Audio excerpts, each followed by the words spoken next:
A very good evening to you. I'm Lisa Lord with the Tuesday, October 27th edition of the CBC Evening News and our top story. While Barbados appeared to be on a growth path of 1% for the remainder of this year, the Central Bank of Barbados has revised that projection downward to 0.5%. And this is according to the most recent report on the economy by the bank for the first 9 months of this year. Central Bank Governor Dr. Dilal Worrell said lower than expected construction activity was a key factor. Barbados' tourism has been encouraging so far in 2015, with arrivals increasing by 14.5% to end September. However, construction activity fell short of expectations, and the spillover effects to the retail and domestic services sectors were muted, resulting in growth of 0.3% for the year so far. Average unemployment over the first half of the year was 12%, and inflation, which is mainly imported, fell to 0.8% in the 12 months ending July. Well, Dr. Worrell also gave an update on the deficit, noting that there was a reduction. The deficit over the first half of the fiscal year, that is April to September, was $19 million less than for the same period last year. Revenue rose by $50 million, thanks mainly to property taxes, which were $99 million higher.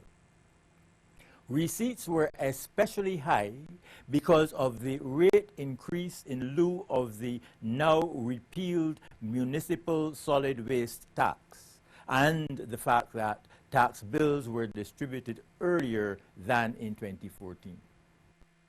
Finance Minister Chris Sinclair says the Barbados Labour Party has done the very thing it is now accusing the government of in relation to major projects. Speaking in Parliament on a resolution to acquire land at Vaucluse for the Sanitation Service Authority's Green Energy Solid Waste Management Program, he said that the public was never consulted on projects like the prison at Dodds or the highway expansion. Mr. Sinclair said in the case of the proposed Cahill project, all of the critical requirements like whether it is possible, relatively safe and affordable have been met. The finance minister accused the opposition of using scare tactics to turn Barbadians off of that project.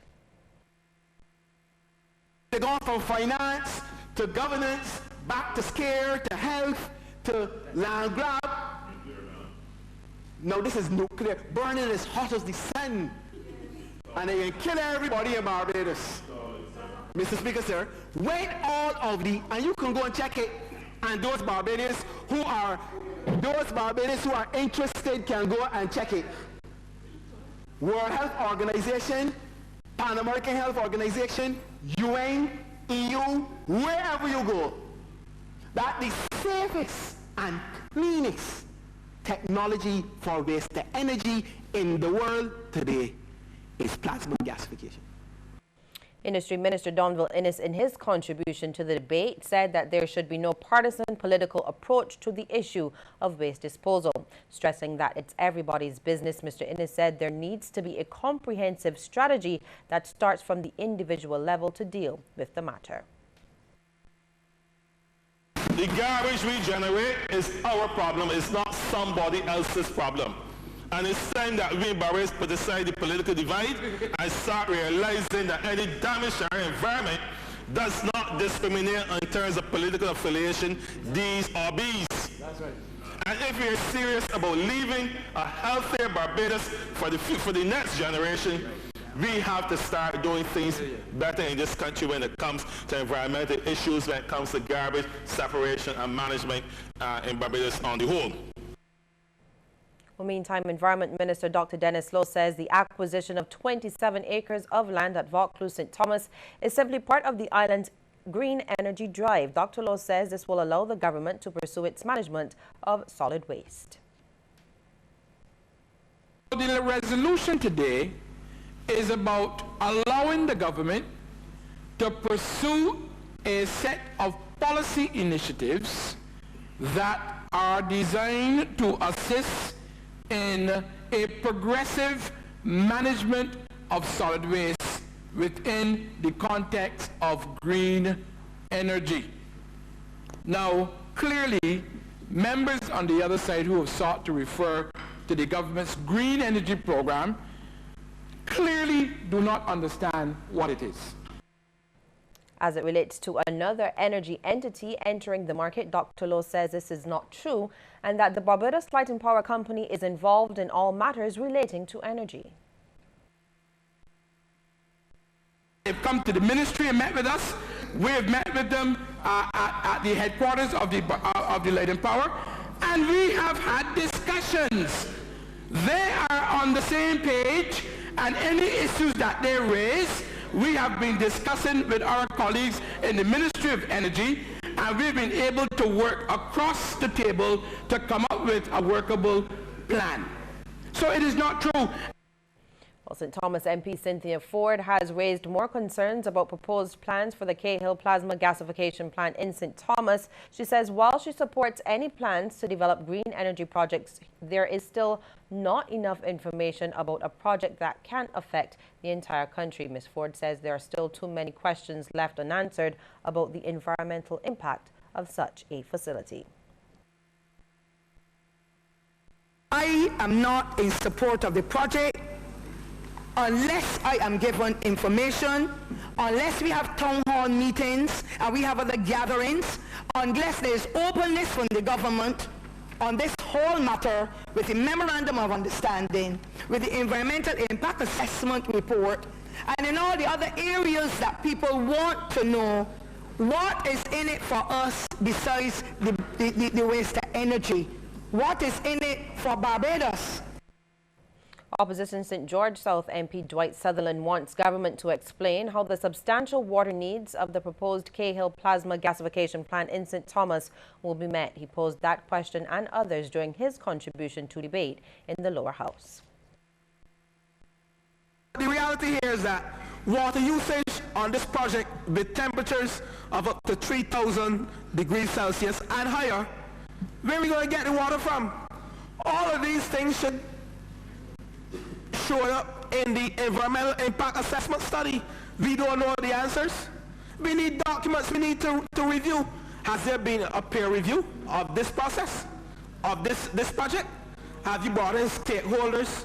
Have you brought in technical personnel to review this project? Nothing at all. This is totally wrong, Mr. Speaker. An opposition member of Parliament for St. Joseph, Dale Marshall, says government has not revealed what the land is being acquired for. He says evidence should be produced for the acquisition of such a large parcel of land. It is evident, Madam Deputy Chair, Madam Deputy Speaker, that the Minister of Housing and Lands views the people of Barbados with great disdain, and he views the Parliament of this country with great disdain, because in his mind, we don't deserve anything more than to hear that this land is to be used for the green energy program. Well, Education Minister Ronald Jones says his decision to ban cell phones in schools inadvertently caused children to lie about having them. And he was commenting on the current debate about whether the ban on cell phones in schools should be lifted. Mr. Jones says his initial decision to implement the ban emerged out of the growing concern from society about the number of phones being used for negative purposes. But he believes that this policy needs to be updated to allow for cell phone use, but within clear guidelines. And I contributed to children becoming liars in Barbados. Do you have a cell phone? No, sir. All of our children were generally lying to their teachers and to their school leaders. Because children were still, even when cell phones, and they're still banned, by the way, even when cell phones were banned in schools, you were seeing either pictures or little video clips of the school. So who was taking that, the principal or the teacher? Mr. Jones also spoke to the use of electronic tablets, which some people believe should not be allowed in schools. So keep the cell phone out, but bring the tablet in. Contradiction in reality. is because, by and large, we use technology without understanding the uses of technology. So there's a conundrum that is created in that kind of context. The principal of at least one primary school is honoring the island's teachers, and as a result, a special teacher appreciation ceremony was held at the St. Bartholomew Primary this morning. Lisa Broom has more. From the cheers of delight that erupted from students when the teachers' names were called, it was clear that the small staff at the St. Bartholomew Primary is appreciated. The teachers were presented with plaques and gifts by Principal Hyacinth Harris, who says they work under challenging conditions and often go beyond the call of duty to ensure they look out for their charges. The hard work to which the teachers are committed is often exemplified not only by their classroom activities, but also by the passion that they exhibit for the students' well-being. Take, for example, the teachers who would pay the transportation fees when parents cannot afford it for children to participate in off-site activities, or the teacher whose passion for dance drives her to dedicate one evening per week and sometimes her lunchtime to teach students this art. Pastor at the nearby Kingdom of Life Assembly in Inchmarlow, Selwyn Brathwaite, says social media is the teacher's biggest challenge. He reminded them that theirs is not just another career option, but a calling. We have created a world, especially through advertisement, which has reduced the thirst for moral values and have created a hunger for pleasure, popularity, and indecency, which are now being fed to our children quite graphically through access to social media. This medium has become one of the teacher's greatest competitors and is presently challenging the teacher for the job of influencing children's minds. One of those who answered that calling more than 18 years ago is Jem Green, and she thinks teacher appreciation functions are important. It feels really good to know that the hard work that you put in on a day-to-day basis, even weekends, sometimes you're still busy preparing for the students, that is appreciated. And knowing that the head sees that and wants to reward us makes you feel even better. 13-year veteran Dwayne Francis is one of two male teachers at the school. He says the male presence is important. Right now, we have a lot of single parent families. Mostly the children live with their mothers. I'm not saying that's bad, as good. My mother and other mothers are very strong people. But you need a strong male figure, especially the boys. They need a strong male figure to lead them and guide them on how to become men. And it's important that you have more males in the system because that's probably the only male figure they will have. Congratulations to all of the teachers. Keep up the good work. Lisa Broom, CBC News. Meantime, teachers over at the Charles F. Broom Primary School were today shown how much they are treasured when the Parent Teachers Association at the school hosted a special luncheon for the teachers. President of the PTA, Parry Marshall, also made several presentations to the school as part of the association's classroom upgrade initiative. He says the work of teachers should never go unrecognized. Very often, as parents, we figure that it is the teacher's responsibility to more or less raise our children, for want of a better term. But we forget that we have to play our role. And I think you play a significant role in our children's lives. And today I want to really express my appreciation on behalf of the PTA to you for all the work that you have done with our children, bring them to the standard that they reach at common interest level, not just there, but guidance that you give to them each day. And Principal Monica Walton thanked the PTA for the donation and kind gesture. Very often the work of teachers go unnoticed, and I am so happy, I am indeed excited that the Charles F. Broom Memorial Parent Teacher Association has recognized the efforts of our teachers here. Well, coming up after the break, more news, but first, your take on this question. Do you agree with the decision to allow cell phone use in schools? You can text yes or no to short code 8111. We'll have the results for you at the end of our news.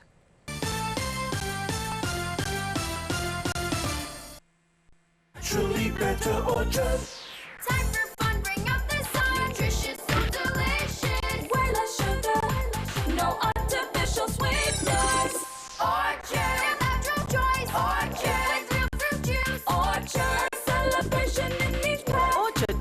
650 ml juice drinks now deliciously improved, free of artificial sweeteners, more natural goodness with between 33 to 55% less added sugar. Orchard, a perfectly natural choice. Nestle, good food, good life. Distributed by Massey Distribution. Start your weekend early with Q in the Community Thursday and Saturday. Join us for a special Q in the Community celebrating Education Month. October 31st at the Asphalt Grounds, the Old Bartel Sports Club from 11 a.m. Come for dancing, karaoke competition, and lots more. It's a Q weekend sponsored by Stag, the official bearer of Q in the Community, and Jewers Whiskey. Tune into 100.7 FM or join our Facebook page for more details.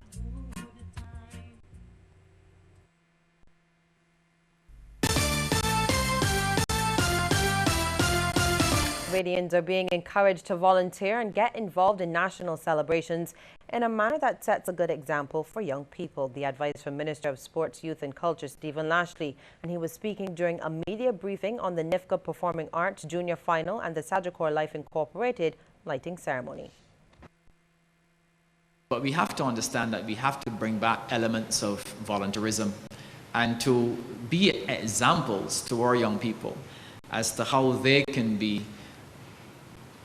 in a position to contribute as citizens of Barbados. The youth minister also took the opportunity to express his sympathy to the family and friends of the 4 young women who died in that accident over the weekend. Minister Lashley says the tragedy should foster a caring spirit and the spirit of nationhood. I want to take the opportunity as Minister of Youth to say how sorry we are for this event, to express our deepest sympathy to the family and friends of those young ladies who have lost their lives. I think it is an occasion for community to reach out, and I'm very happy that everyone has come together, particularly in the parish of St. Philip, to bring words of comfort at this time of grief and pain. Barbadians have been showing a keen interest in owning property at West Terrace, Druin, St. James, where a new joint middle-income housing project between the NHC and ADC Builders and Maintenance has started. And this is according to the Chief Executive Officer of the construction firm, Adrian Christie, who has been speaking ahead of an open house planned for the 31st of this month to showcase a model building to prospective buyers. So far, about 20 people have started the process to purchase one of the 74 house and land packages, which range in price from between $270,000 to $500,000. Mr. Christie says this is a positive sign in these economic times. The financial institutions have showed a keen interest in this project, and some of the prospective owners have mortgages already approved. So yes, the mortgages, as a matter of fact, some banks, I believe, are tailoring their financial package to suit this project.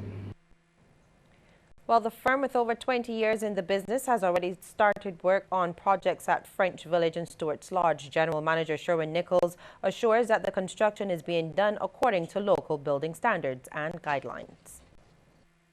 Construction has already started, yes, and we have constructed approximately 10 houses, some at foundation level, some at ring beam level. But we're going to ramp up our efforts launching from the 31st of October, and it will gather speed from there. We've already had a tremendous amount of interest from the public of Barbados, and it's growing daily. The third meeting of the Barbados-Guyana Joint Commission gets underway on Thursday. A government statement said that the meeting is expected to facilitate follow-up on the agreed outcomes of the second session of the Joint Commission and to craft a work program for the period 2015 to 2017.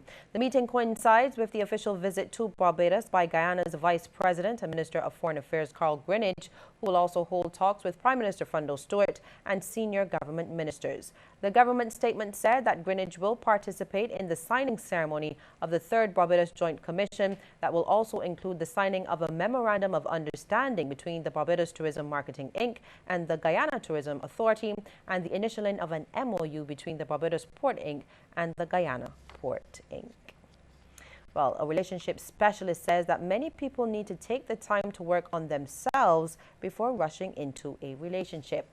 That advice is coming from author Nigel Beckles, who has just written and published his first book, How to Avoid Making the Big Relationship Mistakes. Mr. Beckles, who lives in London, says he has studied relationships full-time for the past 6 years. If you're not happy being single, I advocate you're not going to be happy with somebody else anyway. Because a lot of people are out there using relationships as unpaid therapy.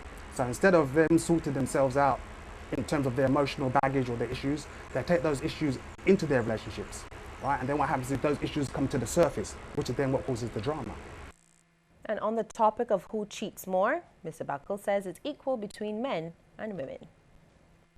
The old cliche was that guys cheat much more than women, but that's changing now. That's changing. Women cheat as well, but they're better at concealing it. And sometimes the guy is so egotistical, he doesn't even cross his mind that a woman will cheat on him. But what I would say about cheating is that when a man finds out his woman is cheating, he's more likely to leave. When a woman finds out her man is cheating, she is more likely to forgive or give him another chance. Well, still to come, look at some of the stories making headlines across the region. But first, we want to hear from you on this question. Do you agree with the Education Ministry's decision to allow cell phone use in schools? Text yes or no to short code 8111. The result at the end.